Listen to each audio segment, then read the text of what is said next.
voltando, E tá aí? comigo, né? É. Ô, Caio, aí pegando carona nessas coisas todas aqui que a gente falou, que você falou, claro, por que tanta depressão, tanto pânico e tanto suicídio nos dias de hoje, Caio? São muitas as causas, muitas as causas. Agora, é interessante, eu estava falando com alguns amigos lá na Europa semana passada, eu estava dizendo, vocês já notaram que os suicídios cresceram absurdamente? Foi no ocidente da Terra e no meio da comunidade judaico-cristã, porque também está havendo um surto de suicídio entre judeus. Cristãos e judeus, muito suicídio. Muito pouco suicídio entre islâmicos. Mas entre cristãos e judeus, demais. A sociedade judaico-cristã é a que mais está se matando na Terra. Por outro lado, é a mais sensível. É a que, mesmo quando perde a fé, fica com a semente do Evangelho em relação à bondade, altruísmo, culpa, abuso.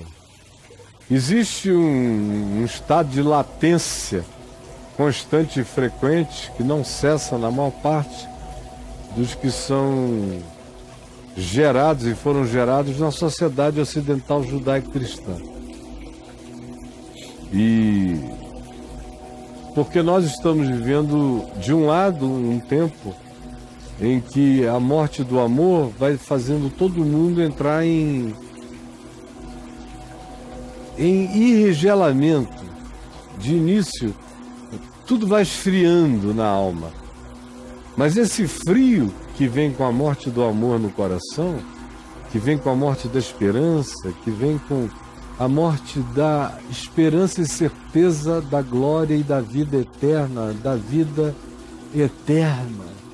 a morte de tudo isso, a morte da ressurreição, a morte de Deus no coração humano, coloca o indivíduo num estado de frieza insuportável existencial. Ele não tem saída, ele já está num caixão, já está sepultado na sua desesperança, no seu medo, na sua angústia, na sua falta total de solução. E todos os símbolos e ícones da esperança na nossa sociedade nos últimos 2000 anos entraram em estado de falência. Por isso os pastores se suicidam tanto, as mulheres, os filhos de pastores, as pessoas que estão no ambiente imediato da divulgação da religião e que estão vendo como a religião entrou em estado falimentar em boa parte do mundo, a religião cristã. O indivíduo não tem mais o que dizer, ele não tem onde se agarrar, ele não tem tábua de salvação. E é claro que o que eu estou fazendo aqui é uma hipersimplificação, mas de todas é a mais importante. Por exemplo, você sabia que tem muitos jovens se suicidando na Nova Zelândia? Observe o seguinte, o suicídio começa a visitar as sociedades que já se resolveram social e economicamente na maior parte das vezes. É uma curiosidade. Enquanto o cara está com fome, ele não se mata. Você falou muito do papo de graça aqui que você não vê favelado suicidar, sem querer estereotipar, mas assim... O cara que não encontrou solução para a vida, normalmente não se mata. Quando você vê alguém que se matou por causa de uma perda de solução na vida material, normalmente foi o cara que teve muito e perdeu tudo e porque faliu se matou. No abastado. É a frustração de não ter mais, que leva o cara, e o cara que não tem outra esperança na vida a não ser a posse de bens, quando perde todos eles e enche-se de vergonha, não se vê mais em condição de reabilitação, tem alguns que se matam ainda. Mas a grande maioria se mata não mais por questão de falência econômica, é por questão de falência existencial. Só que a falência existencial você só começa a percebê-la depois que você resolveu o problema da fome. Enquanto você está com fome, a dor no estômago não deixa você viver com depressão. Eu estou falando em quase 100% dos casos, não estou sendo absolutista em nada, porque tem exceções. Claro. Mas, na maioria das vezes, o problema da fome não deixa o indivíduo ter tempo para se ocupar com a angústia existencial dele. Sim, cara, sim. Com a falta de significado relacional. Ele tem que comer. Ele tem que prover.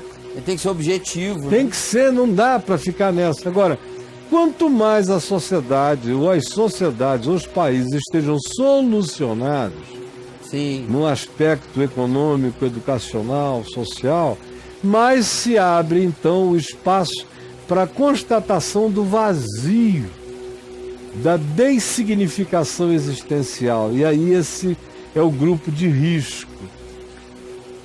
É o pessoal que já tem as soluções do imediato garantidas, tá, e que são forçados a olharem para o seu significado pessoal.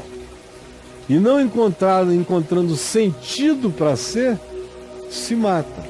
E tem também aqueles que se matam porque dizem, não, eu carrego algo em mim, como os filhos dos crentes que são gays. Eu carrego algo em mim que meu pai, minha mãe, a família deles, a igreja não vai aceitar nunca.